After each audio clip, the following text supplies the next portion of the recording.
మిమ్మల్ని ఎందుకు అసలు చాలా ఫేక్ అని అసలు ఈయన 195 దేశాలు తిరగలేదు. ఓన్లీ ఏదో అక్కడ ఫ్లైట్ 186 186 180 అప్పుడు 186 అంటే ఫేక్ ఎలిగేషన్ వచ్చినప్పుడు అప్పుడు నెంబర్ 186.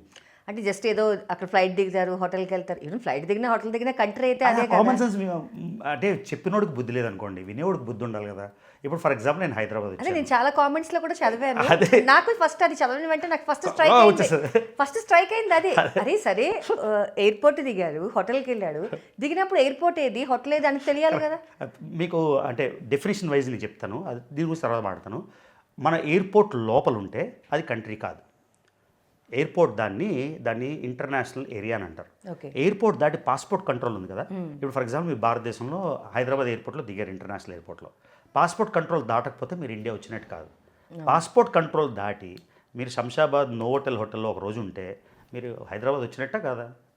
వచ్చినట్టు. సో హైదరాబాద్లో గోల్కొండ చార్మినార్ చూస్తే హైదరాబాద్ వచ్చినట్టే కదా. నువ్వు చిత్రపురి కాలనీ చూడలేదు కాబట్టి నువ్వు హైదరాబాద్ రాలేదు అంటే దానికి ఏం చెప్తావు మనం? అంతే కదా. సో ఇలాంటివన్నీ ఏం చెప్తారంటే కడుపు మంట చేత మనం చేయలేకపోతే ఓర్వలేని వాళ్ళు. నాకెంతోమంది వచ్చి ఫేక్ ట్రావెలర్ అన్నారు. వాళ్ళని ఒకసారి నేను అడగాలి, వాళ్ళు పాపం కనీసం వాళ్ళు ఊరు దాటారా అని. సో వాళ్ళ కడుపు మంట, వాళ్ళ ఇన్ఫీరియారిటీ కాంప్లెక్స్ గురించి చాలా అంటారు. అప్పుడు నాకు అర్థమయ్యేది కాదు, ఇప్పుడు అర్థమైంది. అందుకే ఎవరైనా ఫేక్ ట్రావెలర్ అంటే గట్టిగా నవ్వుతాను. సో మిమ్మల్ని అన్నప్పుడు ఓకే, బట్ అబౌట్ ఫ్యామిలీ వరకు కూడా వచ్చారు కొన్నిసార్లు చాలా వచ్చారు. So many times. ఇక్కడ ఇది మల్టిపుల్ విధాలుగా చూడొచ్చండి. ఇప్పుడు లక్కీగా ఆంధ్రప్రదేశ్లోని కొత్త గవర్నమెంట్ వచ్చింది. హోమ్ మినిస్టర్ గారు కూడా మన ఎక్స్ జిల్లా, ఇప్పుడు అనకాపల్లి జిల్లా పాయకరావుపేట నుంచి ఉన్నారు.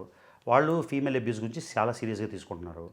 అప్పుడు చాలా రకాలుగా ఫ్యామిలీ అబ్యూస్ అయింది. ఎలా అయిందంటే కోడి ముందా గుడ్డు ముందలా పీక్కుంటే అది ఎక్కడికి వెళ్దు. At the end of the day ఏది ఎక్కడ స్టార్ట్ అయినా I have no right to abuse your mother. ఇప్పుడు మీకు నాకు గొడవ అయింది ట్రావెల్ గురించి. మీరు నన్ను ఏమైనా అనొచ్చు, నేను మిమ్మల్ని ఏమైనా అనొచ్చు. మా అమ్మని, నా వైఫ్ని, నా కూతుర్ని ఎందుకంటారు? అవన్నీ ఇప్పుడు నేనేదో మాట్లాడను కదా. వందల క్లిప్స్ ఈ ఫోన్లోనే ఉన్నాయి, మీకు కావాలంటే వినిపిస్తా. ఇప్పుడు నేను హోమ్ మినిస్టర్ గారి దగ్గర తీసుకెళ్ళచ్చు. మొన్నే director general of police Shikha Goel గారితో గంట మాట్లాడాను. ఆవిడ విమెన్ అండ్ చైల్డ్ సేఫ్టీకి డైరెక్టర్ జనరల్ ఆఫ్ పోలీస్, ఆవిడకి వినిపించవచ్చు. నేనేమనుకున్నాను అంటే నేను ఇంకో విధంగా అనుకున్నాను. ఒకళ్ళు మభ్య పెడితే చాలామంది తెలియక క్యారీ ఫార్వర్డ్ అయిపోయి ఏవేవో అనేసి ఇప్పుడు వాళ్ళు రియలైజ్ అయ్యారు అనుకుంటాను. లేకపోతే అది ఇంకా కంటిన్యూ అవుతుంది కదా. రియలైజ్ అయ్యారు, నేను కూడా సరే ఓకే అనేసారు. ఎన్నో కోపాల్లో ఏవేవో అనేసుకుంటాం. అందుకని నేను దాన్ని ఫార్వర్డ్ పుష్ చేయాలనుకుంటే ఒక క్లిప్ కాదు, ఈ 2 ఫోన్లోనే 100 క్లిప్లు నేను మీకు ప్లే చేసి వినిపించగలను. నేను ఎక్కడో దాగోని వేరే దేశాల్లో లేను, హైదరాబాద్ నడిబొడ్లో ఉన్నా. ఒక ఫోన్ చేసో కాంటాక్ట్ల ద్వారా ఎవరినైనా కలిసే అదృష్టం దేవుడు ఇచ్చాడు. అసలు ఒక్కళ్ళైనా అడిగారా మీరు? అసలు అంటే మీకు తెలిసిన వాళ్ళైనా సరే ఏమని అడుగుతాం చెప్పండి? మా అమ్మ నువ్వు ఎందుకు తిట్టావు అని ఎందుకు అడుగుతాం? ఏమని అడగమంటారు చెప్పండి? అంటే తెలియని వాళ్ళైతే ఒకళ్ళు ఫోన్లో అడిగితే మళ్ళీ నాతో మాట్లాడుతున్నప్పుడు ఎందుకు బ్రో ఇలా తిట్టావు అంటే, నన్ను క్షమించు, జరిగింది ఏదో జరిగిపోయింది, నువ్వు అలా దీని గురించి అడిగితే నేను గిల్టీ ఫీలింగ్తో ఫోన్ పెట్టేస్తాను అన్నాడు. నాకు ఆయన నుంచి ఏదో ఇన్ఫర్మేషన్ కావాలి, ఫోన్ పెట్టేస్తే ఏం లాభం? సో అట్లీస్ట్ వాళ్ళు రియలైజ్ అయ్యారు కదా. అంటే ఎవరో చెప్పుడు మాటలు విని ఇప్పుడు నన్నో ఓకే, ఆ లెవెల్ దాకా ఒక లెవెల్ దాకా వెళ్ళారు. ఇప్పుడు స్టేట్ ఆంధ్రప్రదేశ్లోని, ఇక్కడ మన కరెంట్ స్టేట్లో కూడా, తెలంగాణలో కూడా ఎవరు ఒప్పుకోరండి అమ్మల్ని ఆడవాళ్ళని. అంటే ఆడవాళ్ళది తప్పైనా కూడా ఆడవాళ్ళని మనం ఒక లెవెల్ దాటి ఒక లైన్ దాటి అనకూడదు. మీకు నాకు పడలేదు, మీరు చేసిన తప్పే, కానీ నేను బూతులు వాడలేం కదా. నేను ఒకసారి వినిపిస్తే బూతులు మీరే వెళ్ళిపోతారు ఆ రూమ్ వదిలేసి. అలాగా అబ్యూస్ చేశారు.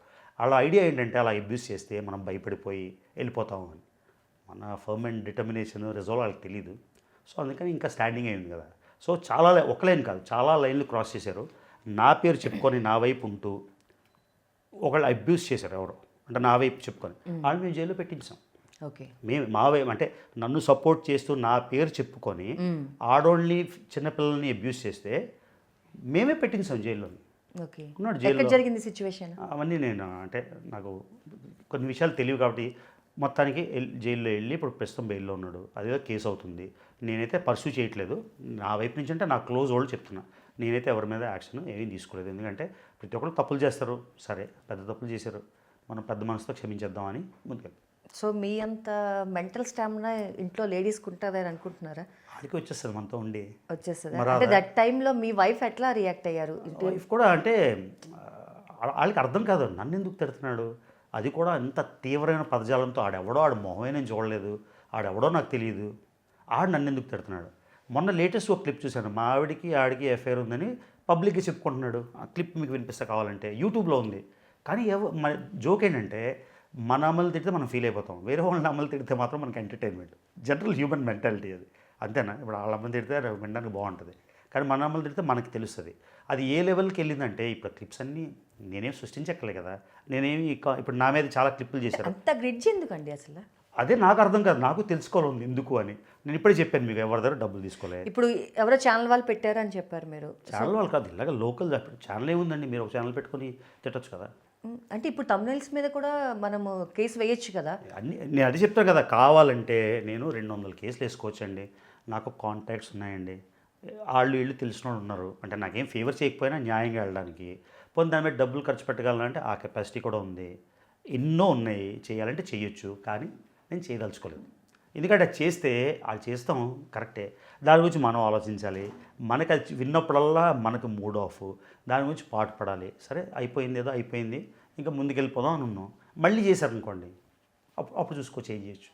అప్పుడు నేను కూడా ఎలా అంటే నన్ను ట్రావెల్ నాకు తెలియదు వాళ్ళ ఉద్దేశం ఏంటో. నేను నా గోల్ 195 కంప్లీట్ చేయకూడదని ట్రై చేశారా, మెంటల్గా హెరాస్ చేస్తే నేనే పారిపోయి ఇంట్లో దాగుంటాం అనుకున్నారా, వాళ్ళ ఉద్దేశం ఏంటో మనకు తెలియదు కదా, వాళ్ళకే తెలియాలి. కానీ ఏ ఉద్దేశం వచ్చినా నా గోల్ అయితే ఆగలేదు కదండి. అప్పుడైతే యూట్యూబ్లో నేను వీడియో పెడితే నాకు టీ తాగుతాను, పక్కింటికి వెళ్తాను, 5 లక్షల వ్యూస్ వచ్చాయి. అవి రాకుండా ఎలా చేశారో నాకు తెలియదు, కానీ మొత్తానికి రాలేదు. మధ్యలో కొంచెం వ్యూస్ రాలేదు, ఛానల్ డౌన్ అయిపోయింది.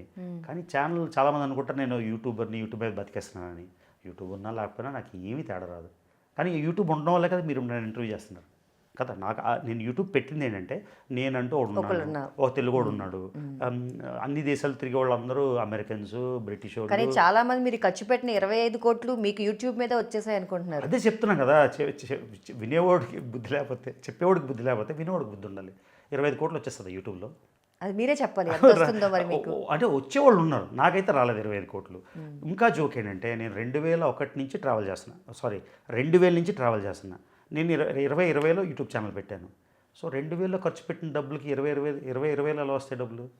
ఈ కామన్ సెన్స్ లేదు. మరి అది చెప్తున్నాను కదా, మళ్ళీ ఈ వాటర్ వేసారు అనుకోండి, అందులో వేస్తే బాటిల్లో ఉంటాయి నీళ్ళు. సో మనం వీళ్ళేం అనలేము, ఎందుకంటే అందరూ మైండ్ ఖాళీ ఉంటుంది. ఎవరికి బాగా కథలు చెప్పగలరు అది వినేస్తారు. ఇప్పుడు 2 ఏళ్ళ తర్వాత రియలైజ్ అవుతారు. ఇప్పుడు కూడా నాకు ఫేక్ ట్రావెలర్ అని కామెంట్లు వస్తాయి.